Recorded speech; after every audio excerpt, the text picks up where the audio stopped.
Olá, muito bom dia, investidor, bom dia, investidora. Eu sou Felipe Nascimento, esse é o BMC Pre-Market. Aqui você fica por dentro de todas as notícias que vão impactar os mercados no Brasil e no mundo. Muita informação, muita análise para você fazer bons negócios ao longo dessa quarta-feira, hoje dia 15 de setembro. O dia começa com notícias importantes vindas da China. Nessa madrugada, números oficiais mostraram que as vendas no varejo chinês cresceram em ritmo mais lento do que se previa em agosto. O país reportou um aumento de 2,5% nas vendas, mas os analistas projetavam uma alta de 6,3%. A produção industrial no país asiático também decepcionou, embora a desaceleração tenha sido menor. A produção industrial cresceu 5,3% no ano e as expectativas eram da ordem de 5,6%. Os indicadores chineses colaboram ainda mais com a percepção de que a retomada da economia global está perdendo força com a disseminação da variante Delta em vários países. Assim como a recuperação mais forte, que já estava sendo esperada, deve demorar um pouquinho aí para ser realmente sentida. Os dados acabaram impactando o andamento das bolsas lá na Ásia, que fecharam mistas. Vamos dar uma olhadinha aqui como fecharam as bolsas lá na Ásia. Xangai Composto, olha só, recuou 0,17%. Existe também uma grande questão em relação às empresas de construção. A gente tem acompanhado a questão da Evergrande, né? Uma empresa de construção chinesa que segue com bastante problema. Ontem caiu 11%. A empresa com vários problemas, não sabe se vai ter dinheiro para pagar os funcionários, não sabe se vai ter dinheiro para pagar os fornecedores. A questão da construção civil ainda está tendo bastante impacto lá na China. O índice Nikkei caiu 0,52%, o índice Hang Seng, olha só, caiu 1,84%. As bolsas lá na Ásia seguindo aí com bastante problema depois desses dados aí da economia chinesa. Na zona do euro, a produção industrial veio acima do esperado e bem acima do esperado. O indicador cresceu 1,5% em julho na comparação com o mês anterior. Os analistas eles estavam esperando um crescimento de 0,6% na produção da indústria. Na comparação anual, o indicador deu um salto de 7,7% no mês de julho, por causa de uma fraca base de comparação, influenciada pelos efeitos da pandemia de Covid-19 no ano de 2020. Nesse caso, a projeção do mercado era de uma alta de 6% e acabou vindo 7,7%. Também no Reino Unido veio o CPI, né? Aquela inflação ao produtor, registrou uma alta de 0,7% em agosto, ante uma previsão aí de 0,5%. A alta anual é de 3,2%, também acima da previsão dos analistas, que era de mais ou menos 2,9%. Essa aceleração em um mês é a maior da série histórica registrada desde 1997 e a agência britânica acredita que é uma tendência temporária de inflação, né? Essa questão da inflação, todos analistas dizendo aí que é um choque temporário, uma inflação temporária, justamente por conta de tudo isso que está acontecendo com a Covid-19, também questões de demanda e questões de oferta. Mas isso acabou impactando lá as bolsas europeias, que estão operando todas no patamar negativo nesse pregão de quarta-feira. DAX na Alemanha caindo 0,12%, CAC na França caindo 0,84%, FTSE no Reino Unido caindo 0,54% e o índice Eurostoxx caindo aí 0,38%, as bolsas europeias todas no patamar negativo, assim como a gente viu as bolsas asiáticas. Nos Estados Unidos, a produção industrial vai ser divulgada daqui a pouquinho às 10h15 da manhã. E a gente dá uma olhada lá como que os futuros estão operando, né? Depois de dados da China, dados da Europa, a gente fica nessa expectativa aí dos dados americanos também. Vamos ver como estão operando.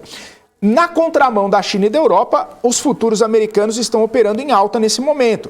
Uma alta fraca ainda, né? O índice Dow Jones subindo 0,09%, o S&P subindo 0,17% e a Nasdaq subindo 0,08%.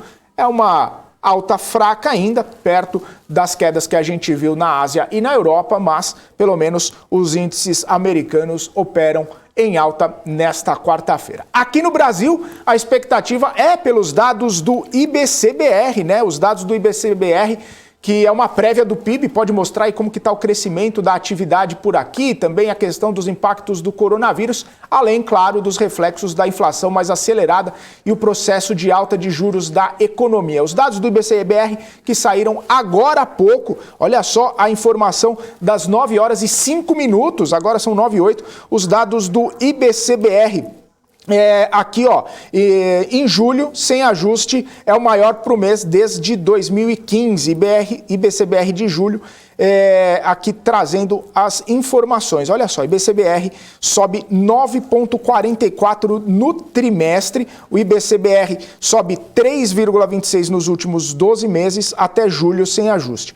O IBC-BR cai 0,02% até julho nos 3 meses anteriores sem ajuste. Vamos dar uma olhadinha só no IBC-BR de julho, tá? Ele subiu 0,6%. Isso quer dizer que a prévia do PIB está subindo 0,6% em julho em relação ao mês de junho, tá bom? Essas são as informações do IBC-BR que acabaram de sair. Ao mesmo tempo, os investidores repercutem a falta de força do mercado para engatar um segundo pregão consecutivo de alta. Embora a bolsa tenha aberto animada, ao longo do dia ela foi perdendo força. O dia começou já com os receios de interferências na Petrobras. O presidente da estatal, general Silvio Luna, falou durante 5 horas na Câmara dos Deputados. Falou sobre o preço dos combustíveis, falou sobre o preço do gás, e no discurso Silvio Luna foi bem visto pelo mercado, mas mesmo assim a Petrobras seguiu uma tendência de queda, fechando em baixa de mais de 1%. Em seguida veio a participação de Roberto Campos Neto, presidente do Banco Central, num evento do BTG. Ele disse que a Selic vai ser usada para combater a inflação, que vai elevar a taxa para onde for necessário, mas que não vai reagir sempre aos dados de alta frequência, numa ilusão aí ao IPCA, à inflação. Isso foi interpretado pelo mercado que na próxima reunião do Copom, na semana que vem, a Selic vai ser reajustada num ponto percentual. Aquele ponto percentual já indicado na última reunião do Copom. Havia economistas que imaginavam uma elevação um pouco mais agressiva, podendo chegar até 1,5 ponto percentual. E para fechar a noite, Paulo Guedes falou sobre a recuperação da economia, sobre as reformas do imposto de renda e também as prioridades do governo. Para ele, poder aprovar o novo Bolsa Família de R$300 é a questão mais importante a ser resolvida nesse momento. Mas, claro, dentro do teto de gastos e com responsabilidade fiscal. Esta foi a afirmação do ministro Paulo Guedes. E como a gente comentou aqui, a Bolsa começou com certo fôlego durante o pregão de terça-feira, mas terminou numa leve baixa, olha só, leve baixa de 0,19% aos 116.181 pontos. Nas mais altas a gente teve aqui, ó, Melius subindo 15,09%, a gente viu a Melius caindo forte em alguns pregões e nos últimos 3, 4 pregões subindo bastante aí nesse movimento de otimismo depois da queda da empresa e também depois de ter desdobrado as ações na proporção de 1:6. Depois a gente vê Localweb subindo também 8,2%, a gente vê Cosan subindo 3,89% e a Petz, que também caiu em alguns pregões nesse movimento de mais alta. Aí a gente tem aqui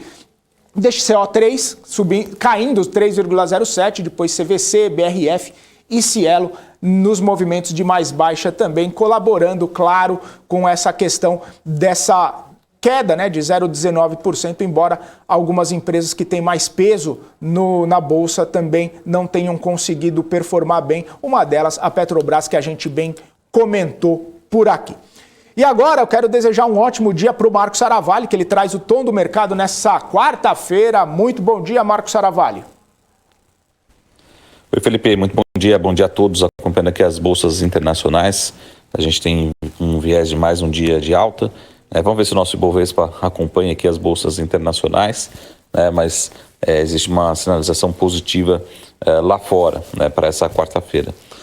Lembrando também que a gente teve alguns dados vindos da China, abaixo das expectativas, algumas informações vindo, principalmente da Ásia, tem trazido um pouco mais de volatilidade, mas o cenário deve ser de recuperação, pelo menos de parte das quedas recentes.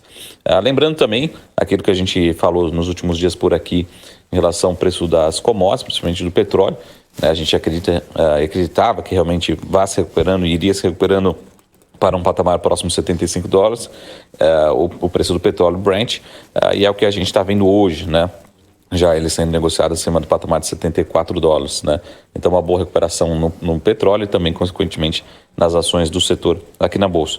Por outro lado, né, mais um dia de volatilidade na commodity, no minério de ferro, que pode também impactar as ações da Vale por aqui. Mas a grande preocupação, acho que para essa quarta-feira, é a sinalização, na minha opinião, assim, bastante ruim, de algumas revisões de alguns bancos e corretoras das expectativas para o ano de 2022, né?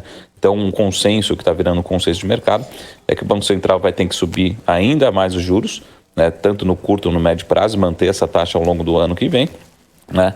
Algumas casas já revisando para um patamar próximo entre 8,5% e 9% a taxa Selic, e também revisando para baixo as expectativas do PIB para o ano que vem, principalmente, né? Inclusive algumas se aproximando de crescimento zero ou algo muito próximo de zero, né? Infelizmente, as projeções mais conservadoras estão começando a aparecer dentro dos principais economistas, tá bom? Então, acho que esse é o principal recado para essa quarta-feira, a gente olhando um pouco mais para 2022, em um tom um pouco mais conservador, de certa forma um pouco menos otimista para a economia local, tá bom? Então já a gente volta com o nosso gráfico do dia. Um ótimo dia. Até mais. Tchau. Falou, Marcos Saravalli. Daqui a pouquinho você volta. Vamos falar dos destaques corporativos. A Bradespar convocou uma assembleia para propor a redução do capital social da empresa. Primeiro vai elevar de 4 bilhões para 5,76 bilhões e aí depois abaixaria para 500 milhões de reais. Essa redução do capital vai se dar por meio da entrega das ações da Vale. A empresa diz que o capital social atual se tornou excessivo para o desenvolvimento dos negócios e também para a consecução dos seus objetivos sociais.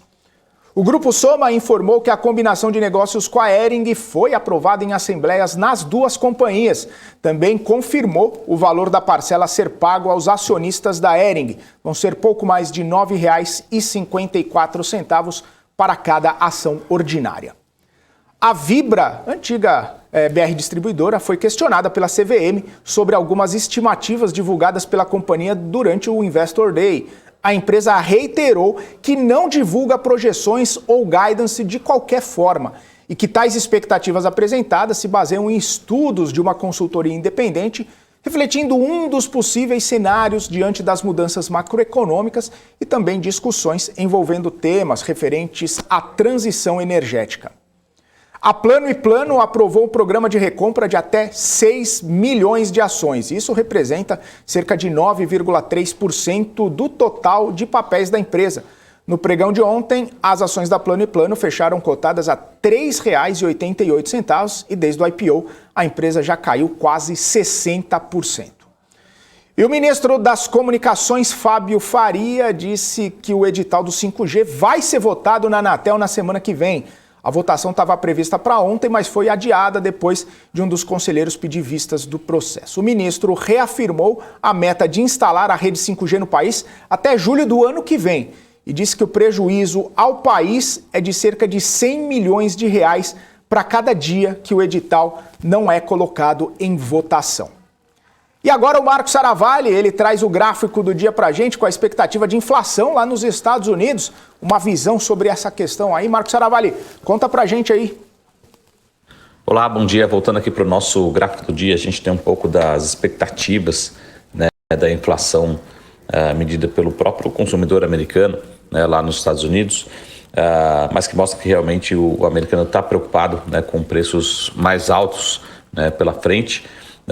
Isso pode ser, inclusive, uma sinalização ruim para o próprio nível de consumo, né, já que o americano tem uma expectativa que a inflação continue subindo ao longo dos próximos meses. Isso já pode começar a retrair, né, o consumo e os gastos, né, dos americanos. Então, ele antecipa e acaba consumindo menos. Tá? Então, isso é uma proxy de como realmente a gente pode passar por algum movimento de desaceleração, né? Não de recessão econômica nos Estados Unidos, longe disso, mas principalmente de um crescimento mais modesto, já que o americano está bastante preocupado também com a inflação por lá ao longo dos próximos meses, tá bom? Então, esse foi o nosso gráfico do dia. Tenham todos um ótimo dia e a gente se vê em breve. Até mais. Tchau!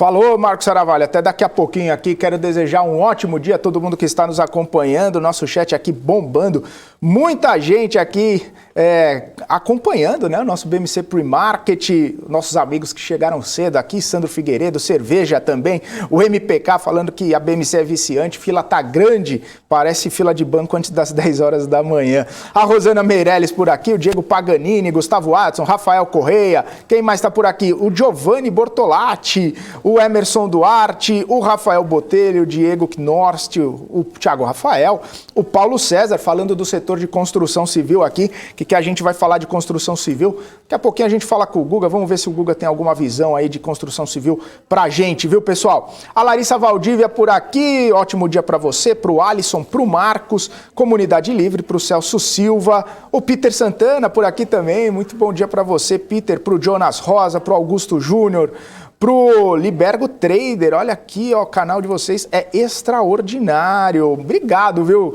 Sensacional, adoro esses feedbacks aqui, muito bom. Pra Elisa, um ótimo dia, pro Bacon Frito, pro Diego Zacarias, pro Hamilton por aqui também, o Ricardo Buturi, também por aqui, o Borges, todo mundo aqui. Sensacional, muito bom ter todos vocês aqui com a gente durante esta manhã, durante a nossa programação. Muito obrigado, Alex, e o Nós 12 também. Vamos falar com o Guga Almeida? O Guga Almeida que está todos os dias aqui com a gente no BMC Pre-Market, o Guga Almeida que traz suas análises, suas visões para o mercado durante todo o nosso Pre-Market aqui. Guga, ótimo dia para você, ótima quarta-feira, tudo em ordem por aí? Bom dia, Felipe, bom dia, pessoal. Tudo em ordem, tudo em ordem. Estou fazendo aqui as minhas anotações e escutando aqui todas as análises, todas as informações aqui da BMC, né? Espero que hoje eu consiga trazer uma visão aí diferente que possa agregar ainda mais aí no pensamento de todos. Vamos lá então. Ô Guga, a gente ontem de manhã estava falando, né, da expectativa daquele otimismo, da Bolsa subindo 1,85 no pregão de segunda-feira. Ontem a Bolsa até começou, né, com uma leve vantagem ali, subindo um pouquinho, mas no fim do dia, do meio para o fim do dia, acabou perdendo força, aquela força que a gente vem comentando já há alguns dias aqui, que não parece que não pega tração, não sobe, não vai. E aí não conseguiu fechar 2 pregões seguidos em alta, acabou fechando ontem em baixa de 0,19%. Como é que você está vendo essa situação aí, essa falta de tração para a Bolsa, e o que você está enxergando para hoje, meu amigo? Boa pergunta, boa pergunta.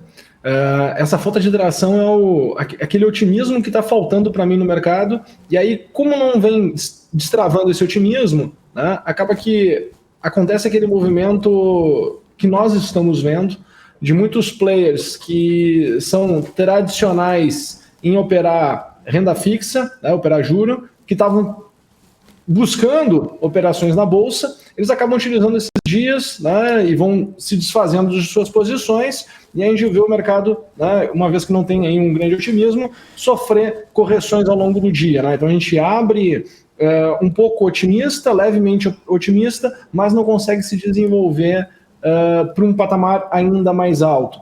O que é interessante, tá, Felipe? Então eu vou compartilhar aqui já a tela para que a gente possa ver, mostrar para vocês. Vim aqui para o nosso índice. O que é interessante, tá? Que me chama a atenção aqui nesses últimos dias de negócio, principalmente depois daquele dia onde nós tivemos aqui a carta, né, presidencial, e aí a gente teve aqui, querendo ou não, o início do fim da crise política de curto prazo, né, pelo menos em cima do que estava sendo conversado nas últimas 2 semanas. A gente percebe que o mercado ele aumenta a volatilidade, porque ele muda o comportamento que ele estava tendo. Como assim muda o comportamento? Só tu vê a amplitude que o preço estava oscilando aqui, né? Então a gente vinha tendo aqui um aumento no tom negativo do mercado, mas o mercado ele não conseguia mais se desenvolver com tamanha intensidade que a gente estava tendo anteriormente. Sai a carta, aumenta a volatilidade, o mercado questiona este nível de preço, volta a cair também com um aumento de volatilidade, e aí ele se estabiliza muito próximo aqui das máximas que nós estávamos anteriormente, e vem diminuindo essa volatilidade. Então, nosso movimento de ontem, Felipe, a gente vê o mercado ele iniciando otimista, né? Mas essa vol que ele está tendo já é dentro deste patamar de preço, não mais lá na região dos 112 ou abaixo de 112. Tá? Então isso me faz, Felipe, ter ainda um cenário otimista, que continua sendo lá naquela região dos 120 mil pontos, 120.500 pontos, podendo isso, né, saindo alguma evidência, algo que possa destravar preço, podendo chegar, quem sabe, até lá 124.600 pontos. Tá? Mas uma surpresa otimista de curto prazo seria vir para cá, né, para a gente vir para cá para os 120.600 pontos. Gosto desse movimento que aconteceu aqui entre os dias 13 de setembro e 14 de setembro, 2 etapas de queda sem buscar novamente as mínimas ali do dia 10 e as mínimas do dia 9, então gosto desse comportamento até aqui, mas agora, principalmente na parte da manhã de hoje, tá, eu gostaria que entrasse aqui um estímulo positivo, que a gente pudesse ver o mercado destravar valor e ir lá para cima. Tá? Caso contrário, Felipe, o que eu enxergo é o mercado voltar a questionar aqui essa região entre 115.300 e 114.700, tá? Questionar aqui, e se por algum motivo acontecer alguma coisa negativa que faça com que o preço, né, ele venha para patamares muito fortes, negativos, voltar aqui para 112.400 pontos, tá? Então, nota que o movimento ele não é pequeno, tá? Por quê? Porque aumentou a volatilidade de fato com o evento que nós tivemos semana passada, no dia 9 de setembro. Ô Guga, eu estava dando uma olhada, né? Algumas casas, alguns bancos, revendo as projeções para a Bolsa no fim do ano, né? A gente lembra lá naquela euforia, né, de Bolsa subindo, quando chegou no 130, algumas pessoas falando ali 200 mil, 180 mil, 150 mil, hoje já chegam falando na casa dos 120 e poucos mil ali. É justamente nesse cenário aí que você está falando, né, que precisa de alguns eventos, precisa de alguns gatilhos para a Bolsa subir, mas parece que esse cenário aqui ainda não está muito propício para elevar as projeções, né? Porque, querendo ou não, Felipe, muitos dos cenários aqui internos, eles dependem da questão política. E se tu for parar para pensar, o entendimento dessas casas de análise havendo eleições ano que vem, nada vai ser aprovado. Porque aí já é questão de jogo político, né? Que, infelizmente, né, toda a nação se prejudica com esses eventos, com essas situações. É incrível isso. Né? Porque essa diminuição de expectativa vem por causa disso. Falar de 120 mil pontos, poxa, até eu estava olhando aqui o gráfico, a gente está 116, né? É ficar aqui trabalhando num range de 5% para cima, 5% para baixo do que está agora. Pô, se eu fosse pensar assim claramente, eu não apostaria nisso. Eu acho que o mercado tem uma vol para a gente ter um movimento mais amplo do que isso, tá? Seja para cima ou seja para baixo. Acho que é muito conservador pensar assim que tu vai ter uma vol de 5% para cima, 5% para baixo, se for ficar nessa casa dos 120 mil pontos. Tá? Então, só uma questão, porque querendo ou não, nós estamos em setembro, até dezembro nós temos aí ainda 90 dias, 100 dias mais ou menos, né, até o final do ano. Seria um pouco menos de 1/3 do ano. Acho muito conservador, né, assim, enfim. O que eu enxergo, tá, Felipe? Que existia uma expectativa muito grande no início desse segundo semestre, certo? Era uma das coisas que eu comentava, né? Poxa, a gente estava a 130 mil pontos iniciando o segundo semestre, todo mundo falando que a retomada da economia no segundo semestre seria muito forte. Aí entra o evento inflação. Né? Eu acho que inflação ficou muito vocal no final do primeiro semestre, início desse segundo semestre. Isso ficou muito evidente que a retomada da economia, uma vez que as pessoas tinham tido muitos estímulos, seria mais difícil as pessoas estarem sentindo a necessidade de voltar para o mercado de trabalho, né? Querendo ou não, os empreendedores com dificuldade de também acelerarem os seus negócios. Então, acabava que uma expectativa de retomada, né, que se tinha por parte de economistas, principalmente, né, não era condizente com a situação, porque querendo ou não, a gente teve uma crise sanitária muito forte, e querendo ou não, se teve uma injeção de liquidez muito forte, que isso mexeu muito na cabeça das pessoas.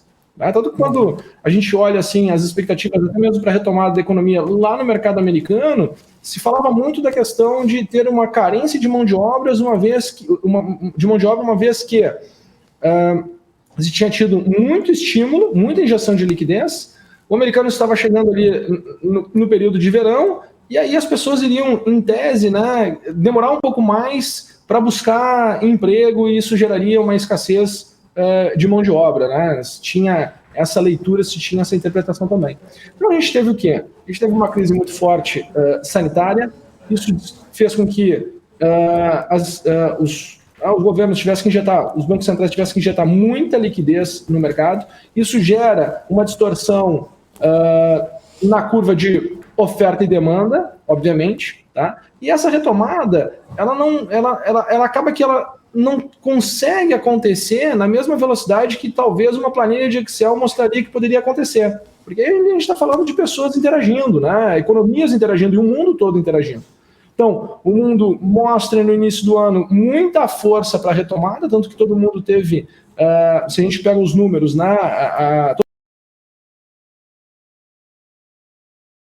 Resposta positiva na questão da cotação do minério de ferro, que, querendo ou não, para de ter aquela alta exagerada, que isso comprometeria querendo ou não, esse processo de retomada no longo prazo, tá? Então, porque teria um processo inflacionário muito grande, isso incomodaria toda a cadeia, né, dentro da retomada. Então, tu vê que teve vamos assim dizer, teve uma necessidade, né, de reacomodar todo esse processo, porque senão acho que o problema seria maior ainda. Né? A gente teria um problema maior ainda. Claro, como se falava muito sobre a retomada, e todo mundo criou uma expectativa muito grande em cima da retomada, né? O fato da inflação ter virado de fato um problema, porque a oferta não conseguiu acompanhar na mesma velocidade da demanda da retomada em função de toda a liquidez, toda a injeção de liquidez que se tem ainda, né?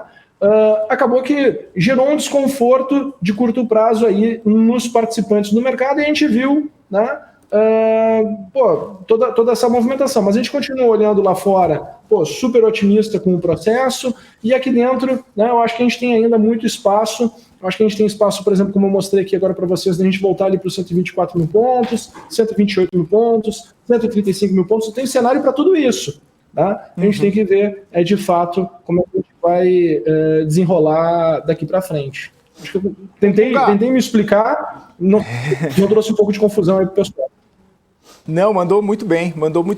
Eu só tenho mais uma última dúvida aqui contigo, né? Que a gente viu os dados da produção industrial, varejo na China vindo fracos, mas principalmente a produção industrial, né? E tem muita gente já que começa a ficar preocupada com os impactos disso nas ações aqui no Brasil. A gente viu o minério de ferro caindo consecutivamente por vários dias, a gente vê, de repente, algum impacto em Vale. Um telespectador nosso aqui perguntou impacto em Usiminas, o Gerson. Então, esse crescimento mais desacelerado, né, da China, talvez na Europa, também nos Estados Unidos, esse cenário de desaceleração global pode trazer impactos para as empresas brasileiras também, Guga, na sua visão? Como que está essa situação aí? Eu acho que já está impactando, né? Se a gente for olhar, a gente já está num processo de correção. Mas tenta olhar o copo meio cheio e meio vazio, né? A gente estava na metade do ano muito preocupado com a questão inflacionária. Uma desaceleração da China, querendo ou não, ela traz um processo, querendo ou não, desinflacionário de curto prazo. Eu acho que teve um movimento aí, não é à toa que o governo chinês teve muita intervenção. É que a gente não gosta, né? Quando a gente escuta assim, poxa, intervenção, a gente acha alguma coisa negativa, mas pensa aonde poderia estar o minério de ferro se não tivesse hoje tido essa intervenção, entendeu? O acionista da Vale talvez falasse assim, puxa, sensacional, mas imagina as derivadas do problema se por acaso tivesse continuado aquela tendência ali intensa e muito forte, o minério de ferro estivesse $300, e tu tivesse que pensar em todo o investimento de infraestrutura que vai ter que acontecer 2022, 2023, 2024, pagar toda essa conta, né, desses últimos anos. Então, a gente tem que tentar enxergar o todo desse movimento, né? E conseguir se posicionar dentro desse todo, desse movimento, de forma estratégica para que a gente possa pegar, né, aquelas tendências que vão acontecendo de médio prazo, de curto prazo, né, para que não se sofra. Tá? Óbvio que impacta, claro que impacta, porque, poxa, todos os gestores de fundo estão com uma tabelinha de Excel lá, fazendo os ajustes na conta, reprecificando, ajustando, né, as suas posições, ajustando, vendo ali a mudança, as variações todas do mercado, e isso gera fluxo, gera intensidade para um lado, gera intensidade para o outro. Mas tu vai estudar, né, o comportamento do preço dos ativos ao longo do tempo, tu vai ver que, poxa, os ativos às vezes ficam 6 meses, 7 meses, 1 ano, 2 anos parados, até que de repente vão lá e entram numa janela de alta e sobem lá 100%, 200% e assim por diante. Então o investidor precisa ir tateando, né, aprendendo a olhar, sempre fazendo esse exercício mental, né, de olhar os dois lados da situação, porque senão a gente começa a ter a tendência de se posicionar como uma vítima do processo. Na verdade, a gente não é vítima, né? A gente tem que ser protagonista do nosso processo de escolha e traçando o cenário e buscando os movimentos, né, do mercado para que tu possa, né, ao longo do ano, crescer aquilo que tu está comprometido em crescer. Eu ainda estou esperando a minha janela do segundo semestre, né? Eu, querendo ou não, esses primeiros 3 meses aqui do segundo semestre, né? Não consegui performar, porque o mercado não teve tendência de alta, só teve tendência de baixa, né? Toda a performance foi muito pontual, então não trouxe todo o movimento que estava esperando, e ainda tenho a expectativa que até o final do ano vai ter uma janela boa, né, para se poder surfar e performar pelo menos a minha meta do segundo semestre. Né? Estou nessa expectativa já há algum tempo, acompanhando esse patamar de preço. Concordo com todos os analistas que está bem descontado aí o valor de muitas companhias. É uma questão de ter paciência, né, para poder surfar bem os movimentos. Espera a onda para poder surfar. É isso aí, Guga. Maravilha, então. Mais uma vez, obrigado por estar aqui com a gente. Sempre muito bom esse bate-papo. Uma ótima quarta-feira para você. Bons negócios. Até amanhã. Uma ótima quarta-feira, pessoal. Bons negócios e até amanhã. Valeu, abração, Guga Almeida, um abraço para você e um abraço também para todo mundo que está nos acompanhando aqui no nosso YouTube. Não se esqueçam de deixar o joinha, viu? Não se esqueçam de deixar o like aqui na nossa programação. Bom, 9 horas e 36 minutos, vou chamar aqui na minha tela Paula Moraes para já deixar um ótimo dia para Paula também, para todo mundo que vai comandar com ela aqui o BMC News, e eu vou me despedindo de todo mundo, volto daqui a pouquinho, 12h30 no Marketing. Paula, ótimo dia para você. Obrigada, Felipe, ótimo dia, 12h36, então te encontro aqui novamente na nossa tela. Um beijo, obrigada, tchau, tchau. Tchau, tchau. Gente...